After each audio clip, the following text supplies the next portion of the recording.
Hi guys, नमस्कार, आदाब, सत श्री अकाल। सबको मेरी तरफ से स्वागत करता हूं आप सभी का फिर से एक बार इन्वेस्ट्री 101 पे। दोस्तों, आज हमारी वीडियो जो है वो एक ऐसे स्टॉक पे है जो टर्न अराउंड कर सकता है, अभी पेनी स्टॉक है और एक मल्टी बैगर बन सकता है इस स्टेज से। आज हम बात करेंगे 3i इन्फोटेक के बारे में, जो एक टेक कंपनी है और टेक सोल्यूशंस प्रोवाइड करती है वेरियस इंडस्ट्रीज़ में। आज बात करेंगे कंपनी के बिजनेस के बारे में, इसके प्रोडक्ट्स के बारे में, कंपनी में इन्वेस्ट करना चाहिए कि नहीं करना चाहिए, और कंपनी का स्टॉक प्राइस क्यों इतना नीचे है इस समय, क्यों इतना डाउन आया है अपने हाई से। लेकिन उसके पहले आपने अगर अभी तक चैनल को सब्सक्राइब नहीं किया तो सब्सक्राइब कर दीजिए, रेड बटन को क्लिक करिए और वीडियो को ज़रूर लाइक करिएगा। सबसे पहले बात करते हैं कंपनी की हिस्ट्री के बारे में। कंपनी की हिस्ट्री काफ़ी इंटरेस्टिंग रही है। 1993 में कंपनी ने शुरुआत की थी ICICI इन्वेस्टर सर्विस नाम से। ICICI बैंक ने इसको प्रमोट किया था, लेकिन अब ये ग्लोबल कंपनी बन चुकी है। ICICI ने अपने सारे शेयर्स सेल कर दिए, उसके बारे में डिटेल में बात करेंगे। 1999 में मार्च 19 कंपनी ने अपना नाम ICICI इन्वेस्टर सर्विस से हटा के ICICI इन्फोटेक सर्विस रख लिया था। आगे भी इस कंपनी के नाम में काफ़ी सारे चेंजेस आए, जैसे 2002 में इन्होंने अपना नाम एक बार फिर से चेंज करके ICICI इन्फोटेक लिमिटेड रखा था, और 2005 में जैन 2005 में फाइनली इन्होंने अपना नाम 3i इन्फोटेक कर लिया था, जिसके बारे में आज हम बात भी कर रहे हैं और इसी नाम से हम इस कंपनी को जानते भी हैं। अब कंपनी से रिलेटेड कुछ चीज़ों के बारे में बात करते हैं। जैसे company one of the top 4 Indian software company है। कंपनी के पास total all around the world 5500 employees हैं, ओवर 30 ऑफिसेज में। इनके पास 1500 से ज़्यादा कस्टमर्स हैं, मोर देन 50 कंट्रीज़ में, अक्रॉस 5 कॉन्टिनेंट्स में। इसमें से कुछ मेन कंट्रीज़ और कॉन्टिनेंट्स हैं जो सबसे ज़्यादा रेवेन्यू में कंट्रीब्यूट करते हैं, जैसे Asia Pacific, south Asia, middle east and Africa, south Arabia, western Europe and north America. ये सारे देश ज़्यादा कंट्रीब्यूट करते हैं इनके रेवेन्यू में। पाई चार्ट के थ्रू मैं आपको इनका रेवेन्यू कंट्रीब्यूशन दिखाता हूँ, स्टेट वाइज और प्रोडक्ट वाइज। अगर प्रोडक्ट वाइज रेवेन्यू ब्रेकअप देखेंगे तो IT सॉल्यूशंस के थ्रू इनका 95.1% का वो होता है रेवेन्यू, और ट्रांजैक्शन है सिर्फ 4.9% का। लोकेशन वाइज देखेंगे, जिसमें अभी मैंने लोकेशन की बात भी की थी, तो एशिया पैसिफिक से 68.9% का कंट्रीब्यूशन हो रहा है, और USA एंड UK से 31.1% का कंट्रीब्यूशन हो रहा है। वर्टिकल्स देख लें, कौन सा मार्केट कितना कंट्रीब्यूट कर रहा है, तो एमर्जिंग मार्केट 68.9% कंट्रीब्यूट कर रहा है, बिकॉज एशिया का मार्केट एमर्जिंग मार्केट है, और US एंड UK जो है वो डेवलप कंट्रीज़ हैं, तो उनका मार्केट कम है, उनका शेयर भी कम था, तो 31.1% है उनका। अब बात करते हैं कंपनी के प्रोडक्ट एंड सर्विसेज का। Company provides software product, IT services and BPO for industry verticals like insurance, banking, capital market, mutual fund, asset management, wealth management, governments, manufacturing and retail. These are the industries they work with and they provide their products and services also. अब बात करते हैं कि क्या वो service और क्या वो सॉल्यूशंस प्रोवाइड करते हैं। Managed IT services, application software development, maintenance, payment solution, business intelligence, document imaging and digitisation, IT consulting and transaction processing services. इसमें मैंने आपको बताया था कि IT सर्विसेज जितनी वो 95% कॉन्ट्रीब्यूट करती हैं, और ट्रांजैक्शन सर्विसेज ओनली 4.9% कॉन्ट्रीब्यूट करती हैं। कंपनी के कुछ की प्रोडक्ट्स के बारे में बात कर लेते हैं। जैसे पहला है प्रीमिया, ये इंश्योरेंस सॉफ्टवेयर सॉल्यूशन सूट है। ये ऑल टाइप के इंश्योरेंस को मॉनिटर करता है और सारे फंक्शन प्रोवाइड करता है, जैसे underwriting, policy administration, claim management, री इंश्योरेंस एक्सेट्रा। इनका सेकंड जो की प्रोडक्ट है वो है कैसल, KASTLE। ये सिक्योर बैंकिंग सोल्यूशन सूट है, compromise range of enterprise banking product. ये बैंकिंग सर्विसेज में हेल्प करता है कंपनी की, जितनी भी बैंकिंग सर्विसेज होंगी ये सॉफ्टवेयर को यूज़ करके वो अपना काम आसान कर सकते हैं। तीसरा की प्रोडक्ट है एमलॉग एंटी मनी लॉन्ड्रिंग और फ्रॉड डिटेक्शन सोल्यूशन है। जब भी कोई हम ट्रांजैक्शन करते हैं या कोई भी ऐसी सर्विस यूज़ करते हैं तो इसमें ये ऐप वो रोकता है एंटी मनी लॉन्ड्रिंग को और फ्रॉड डिटेक्शन कर लेता है, वार्निंग दे देता है पहले से ही। चौथा प्रोडक्ट है अवैक्स एक एक्सचेंज सर्विलेंस सिस्टम है। ये advanced warning and control system होता है, जो CCTV कैमरा और जहाँ पे एडवांस सिक्योरिटी की ज़रूरत होती है वहाँ पे ये सॉफ्टवेयर यूज़ किया जाता है। फिर आता है एम फंड म्यूचुअल फंड में यूज़ होता है, जो accounting, valuation, investment management, lending operation etcetera इन सारी सर्विसेज को देखता है और इन सारी सर्विसेज को संभालता भी है।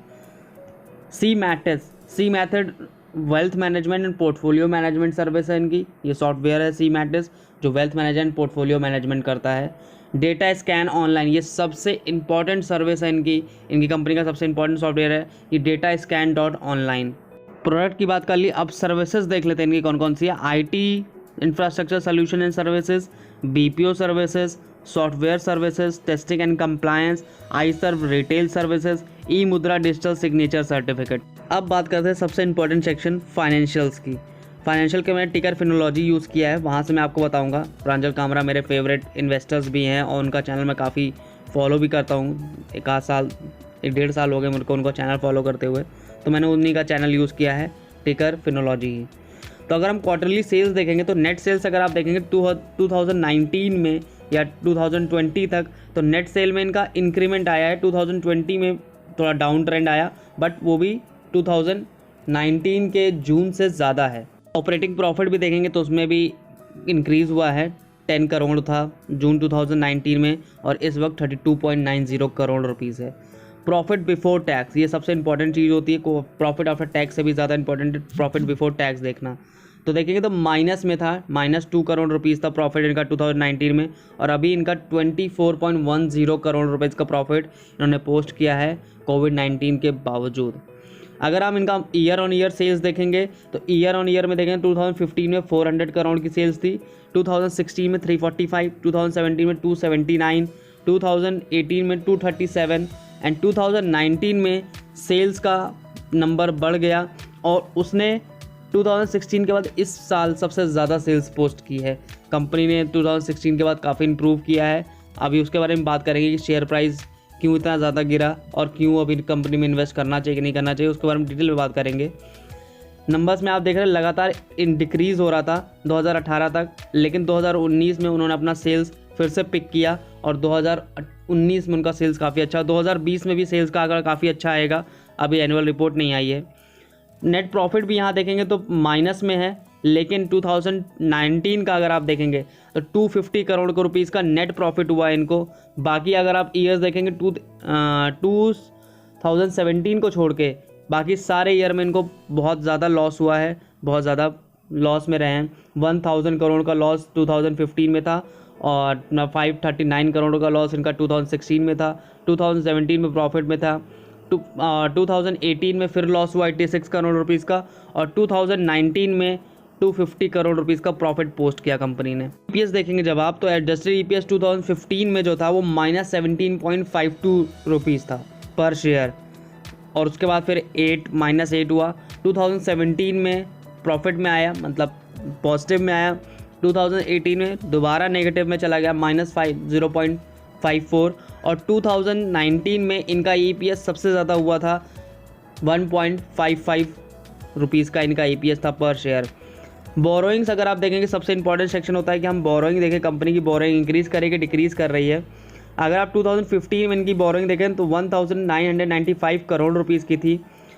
2016 में बोरोइंग को थोड़ा घटाया 991, थोड़ा पे किया। 2018 में बोरोइंग फिर से ज़्यादा हो गई 1029.59 करोड़ रुपीज़, बट 2015 से कम ही थी बहुत ज़्यादा। 2018 में बोरोइंग को फिर से कम किया 954.93 करोड़ और 2019 में 812 करोड़ रुपीज़ की बोरिंग थी। मतलब बोरिंग लगातार इनकी डिक्रीज़ कर रही है और ये कंपनी के लिए काफ़ी बात है कंपनी के लिए। और इसमें अगर आप बोरिंग में देखेंगे तो बैंक की जो बोरिंग, बैंक से जो कर्ज लिया गया है वो सिर्फ 450 करोड़ रुपीज़ का है, बाकी जो है वो बॉन्ड एंड डिवेंचर्स का है। और आप जानते हैं बैंक का लोन जो होता है वो काफ़ी ज़्यादा ख़राब होता है, बैंक से जितना कम होगा उतना ही अच्छा होता है। बैंक और बॉन्ड और डिवेंचर तो हम कभी भी कंपनी पे कर सकती है, लेकिन बैंक का देना ज़रूरी होता है। तो ये भी कंपनी के लिए एक अच्छा साइन है कि इनको बहुत ही कम लोन अब बैंक के लिए बचा है और इनका जो प्रॉफिट हो रहा है ये उसी से अपना लोन रीपे कर रहे हैं without taking any extra loan from any other banks or any other financial institutions. Loan ना लेने के कारण जो इनका ईयर ऑन ईयर डेप्ट है वो भी कम हो रहा है। अगर आप 2015 या 2014 के कंपैरिजन में देखेंगे तो वो अभी आधे से भी कम हो गया है। ऑपरेटिंग कैश फ्लो देखना भी काफ़ी ज़्यादा ज़रूरी होता है। ऑपरेटिंग कैश फ्लो अगर आप देखेंगे तो 2015 में 73.99 करोड़ का इनका ऑपरेटिंग कैश फ्लो आया था और 2020 में जब आप देखेंगे ऑपरेटिंग कैश फ्लो तो 86.52 करोड़ रुपीज़ का है। मतलब ऑपरेटिंग कैश फ्लो लगातार पॉजिटिव रहा है, नेगेटिव किसी भी ईयर में नहीं रहा है। फाइनेंशियल रिपोर्ट्स को देखते हुए या फाइनेंशियल नंबर को देखते हुए तो इस समय तो कंपनी अच्छी है, मतलब क्या कहा जाता है, जैसे बोरोइंग कम है इनकी, ऑपरेटिंग कैश फ्लो बढ़ रहा है, प्रॉफिट भी हो रहा है इनको, कंपनी को इस वक्त काफ़ी सालों से जो नेगेटिव में था प्रॉफिट अब वो पॉजिटिव में आ गया है। तो इसको देखते हुए कंपनी काफ़ी इंप्रूवमेंट कर रही है। और कंपनी की मैनेजमेंट रिपोर्ट में भी ये कहा गया है कि कंपनी अब ग्रोथ पे और एक्सपेंशन पे आगे जा रही है, ग्रो करना चाह रही है और एक्सपैंड अपने बिजनेस को करना चाह रही है, क्योंकि पहले वो प्रॉफिटेबिलिटी बढ़ाना चाह रहे थे, जो कि प्रॉफिटेबल कंपनी हो चुकी है। अब उनका मेन जो फोकस रहेगा वो ग्रोथ पे रहेगा और एक्सपेंशन पे रहेगा। कंपनी के पास ऑलरेडी 24 सब्सिडरीज हैं ऑल अराउंड द वर्ल्ड। अब बात करते हैं कंपनी के शेयर होल्डिंग पैटर्न पे। काफ़ी इंटरेस्टिंग शेयर होल्डिंग है। इसमें आप मेन बात देखेंगे तो प्रोमोटर होल्डिंग जो है 0% है। ICICI बैंक थी इसकी प्रमोटर, उसने अपने सारे शेयर्स बेच दिए हैं, तो उसकी होल्डिंग अब 0% हो गई है। पब्लिक की होल्डिंग आप देखेंगे तो सबसे ज़्यादा 65.65% है पब्लिक होल्डिंग, और DII में 34.28% का कॉन्ट्रीब्यूशन है, FII 0.07% का। DII में भी मुख्य रूप से बैंकों ने होल्ड करके रखा है। IDBI bank, Allahabad bank, DBS bank, HDFC bank, Canara bank, standard chartered bank. Majority contribution अभी भी बैंक्स का ही है इसकी होल्डिंग्स में। इस कंपनी का कोई भी इंडिविजुअल प्रमोटर नहीं है।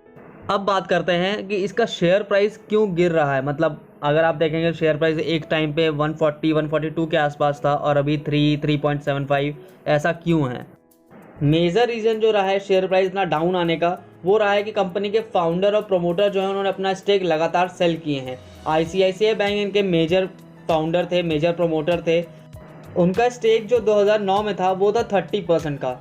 30% वो डायरेक्टली होल्ड करते थे इन्फोटेक में, लेकिन कुछ सालों बाद उन्होंने अपना स्टेक को डिक्रीज़ करके 18.7% कर दिया था। ये 2015 की मैं बात बता रहा हूँ।